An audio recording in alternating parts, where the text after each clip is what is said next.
Hello students, मेरे YouTube channel पर आपका स्वागत है। हमारा चैप्टर चल रहा है हैलोजन डेरिवेटिव्स।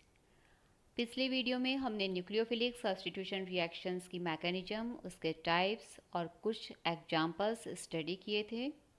आज के इस वीडियो में हम एल्किल हैलाइड्स की कुछ और रिएक्शंस स्टडी करेंगे। पहली रिएक्शन हम ले रहे हैं विलोपन अभिक्रियाएं या एलिमिनेशन रिएक्शंस। वे अभिक्रियाएं जिनमें किसी अणु से दो परमाणुओं या दो समूहों का विलोपन होता है और अणु में असंतृप्त बंध यानी डबल बॉन्ड या ट्रिपल बॉन्ड बनता है, तो इन्हें हम विलोपन अभिक्रिया कहते हैं।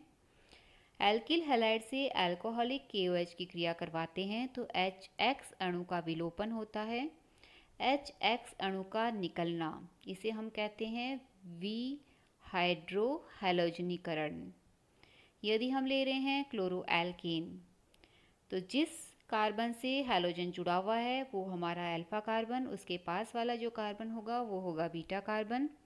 अल्फा कार्बन से निकलेगा हैलोजन और बीटा कार्बन से निकल रहा है हाइड्रोजन, यानी HCl अणु का निष्कासन होगा।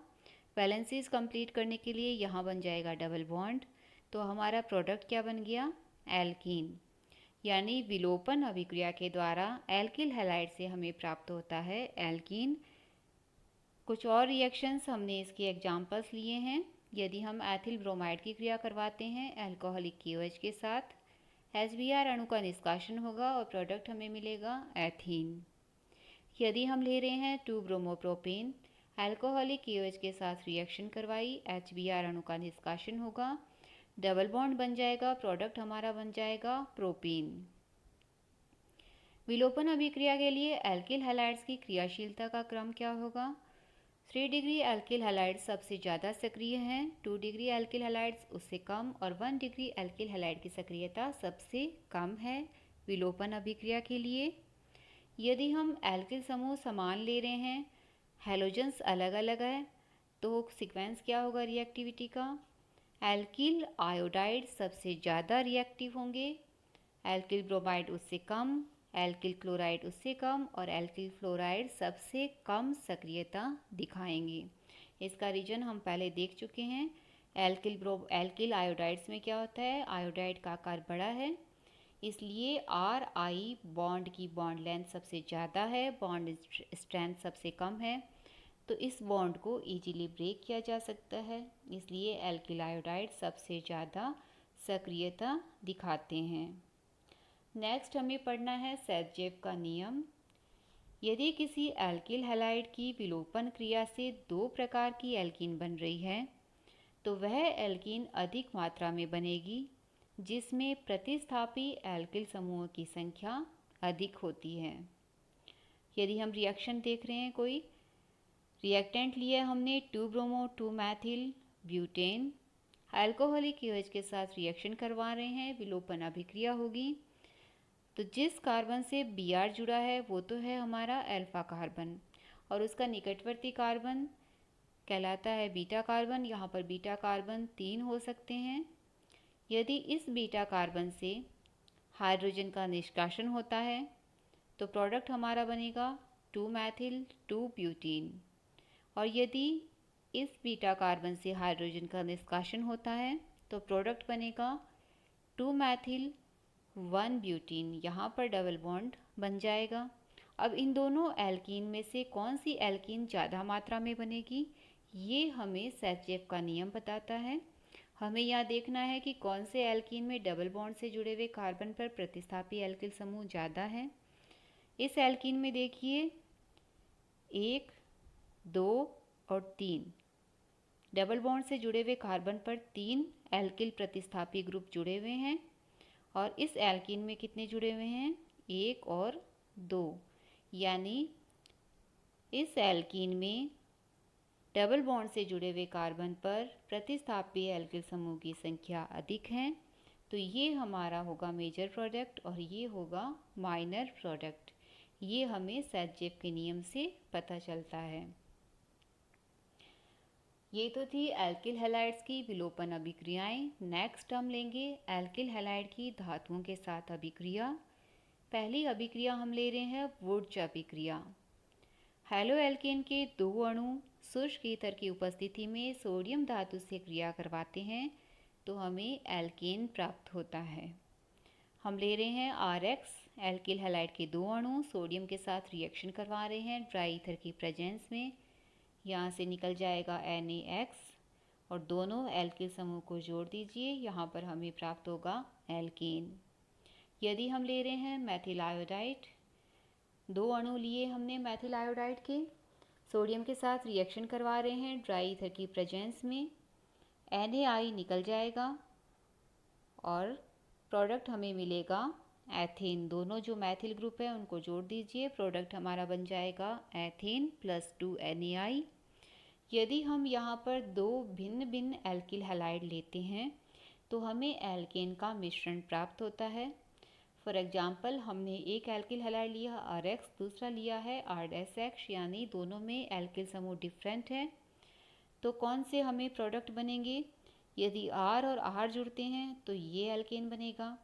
R' और R' जुड़ रहे हैं तो एल्केन बनेगा R'-R'।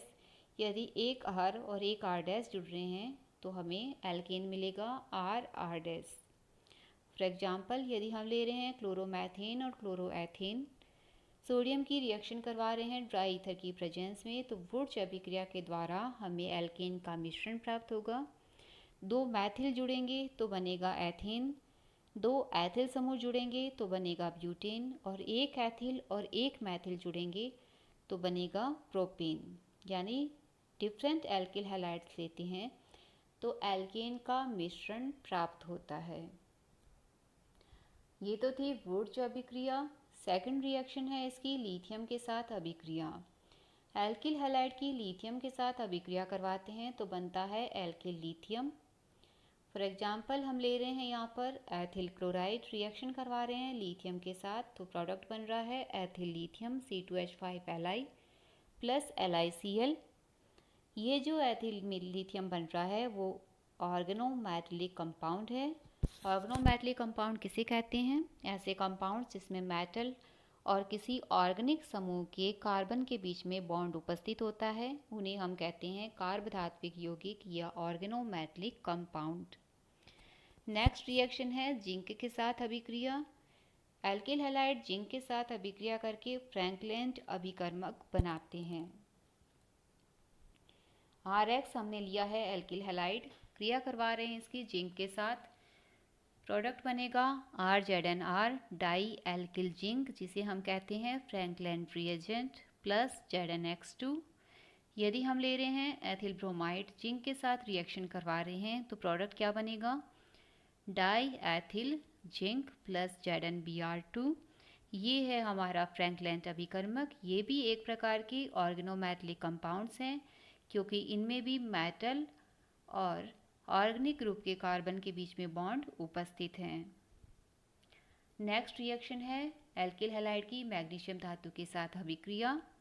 शुष्क ईथर की उपस्थिति में अभिक्रिया होगी और प्रोडक्ट क्या बनेगा? RMgX एल्किल मैग्नीशियम हैलाइड, जिसे हम कहते हैं ग्रीनियर अभिकर्मक ग्रिग्नॉर्ड रिएजेंट। यदि हम ले रहे हैं मैथिल ब्रोमाइड मैग्नीशियम के साथ रिएक्शन करवा रहे हैं ड्राई ईथर की प्रेजेंस में तो प्रोडक्ट हमारा बनेगा CH3MgBr। यदि हम ले रहे हैं C2H5Br एथिल ब्रोमाइड मैग्नीशियम के साथ रिएक्शन करवाई तो हमें ग्रिग्नार्ड रिएजेंट मिलेगा ethyl magnesium bromide. Grignard reagent बनाते समय परिस्थितियां शुष्क रखनी पड़ती है क्योंकि यदि नमी उपस्थित होगी तो ग्रीनियर अभिकर्मक बनते ही नमी से क्रिया करके संगत हाइड्रोकार्बन में बदल जाता है। इसलिए रिएक्शन ड्राई ईथर की प्रेजेंस में करवाई जाती है और परिस्थितियां एकदम शुष्क होनी चाहिए। ग्रीनियर अभिकर्मक बहुत ज़्यादा रिएक्टिव होते हैं और बहुत से कार्बनिक यौगिकों के संश्लेषण में प्रयुक्त होते हैं। फॉर एग्जाम्पल, कुछ रिएक्शंस हम यहाँ देखेंगे। RMgX ये है हमारा ग्रिग्नार्ड रिएजेंट। हम जानते हैं मेटल पर पार्शियली पॉजिटिव चार्ज होगा और एल्किल समूह पर यहाँ पर चार्ज है पार्शियल नेगेटिव। ग्रिग्नार्ड रिएजेंट में एल्किल समूह पर चार्ज होता है पार्शियल नेगेटिव चार्ज। रिएक्शन करवा रहे हैं जल के साथ। जल में हमें ज्ञात है H+ आयन और OH- आयन होते हैं, तो इसका H+ आयन किसके साथ जुड़ेगा? R के साथ। तो प्रोडक्ट क्या बनेगा, RH, एल्किन हमें प्राप्त होता है। यदि हम रिएक्शन करवा रहे हैं एल्कोहल के साथ तो एल्कोहल का H+ आयन जुड़ेगा R के साथ, तो प्रोडक्ट बनेगा एल्केन। यदि हम रिएक्शन करवा रहे हैं फिनॉल के साथ तो भी हमें प्रोडक्ट के रूप में क्या मिलेगा यहाँ पर, एल्केन। यानी ग्रिग्नार्ड रिएजेंट सक्रिय हाइड्रोजन युक्त यौगिकों से क्रिया करके एल्केन्स बनाते हैं। यहाँ हमने लिया है मैथिल मैग्नीशियम ब्रोमाइड, जल के साथ रिएक्शन करवा रहे हैं, H जुड़ेगा CH3 के साथ, तो प्रोडक्ट हमें मिलेगा मैथेन। यदि हम ले रहे हैं मैथिल मैग्नीशियम ब्रोमाइड, क्रिया करवा रहे हैं इसकी एल्कोहल के साथ, तो प्रोडक्ट के रूप में हमें मिलेगा यहाँ पर एथेन। नेक्स्ट रिएक्शन है एल्किल हैलाइड की लेड सोडियम मिश्र धातु के साथ अभिक्रिया। एथिल ब्रोमाइड हमने लिया है, क्रिया करवा रहे हैं इसकी लेड सोडियम मिश्र धातु के साथ ईथर की प्रेजेंस में। प्रोडक्ट हमें मिलेगा टेट्रा एथिल लेड C2H5 की whole 4 Pb। Tetra ethyl lead antiknock agent है जो पेट्रोल में मिलाया जाता है अपस्फोटन रोधी के रूप में। नेक्स्ट रिएक्शन है अपचयन अभिक्रिया। एल्किल हैलाइड का अपचयन करवाते हैं तो हमें प्राप्त होता है एल्केन। अपचायक के रूप में ले सकते हैं zinc HCl, Na(C2H5OH), lithium aluminium hydride या लाल फास्फोरस HI, कुछ भी लिया जा सकता है अपचायक के रूप में। और जब अपचयन करवाएंगे तो एल्किल हैलाइड से हमें प्राप्त होगा एल्केन। फॉर एग्जांपल यदि हम ले रहे हैं C2H5Cl, अपचयन होगा तो प्रोडक्ट हमें मिलेगा एथेन। ये तो थी एल्किल हैलाइड की रिएक्शंस। अब जितनी रिएक्शंस हमने स्टडी की हैं उसको इस चार्ट में समराइज किया है।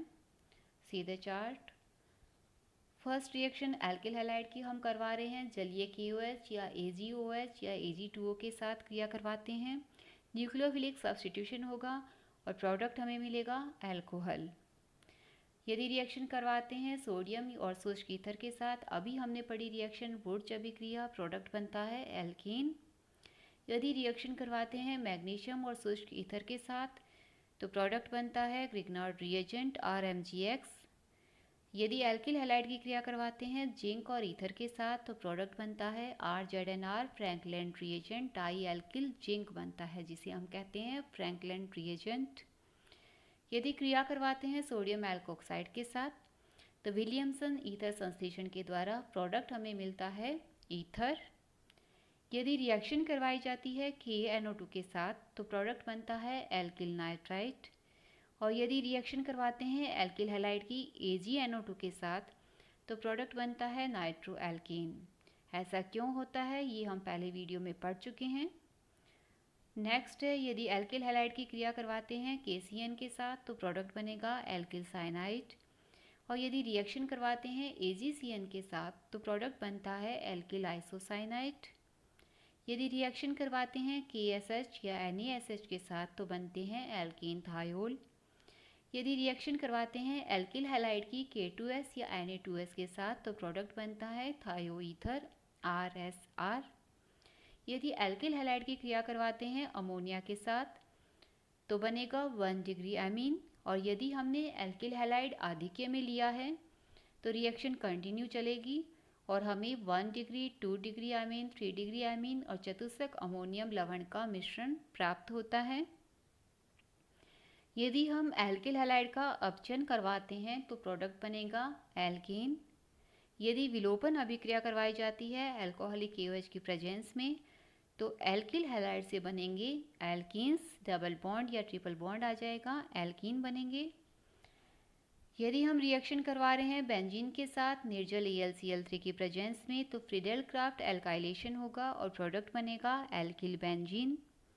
यदि हम एल्किल हैलाइड की रिएक्शन करवाते हैं लिथियम और शुष्क ईथर की उपस्थिति में तो प्रोडक्ट बनेगा एल्किल लिथियम। ये तो थी एल्किल हैलाइड्स की केमिकल प्रॉपर्टीज।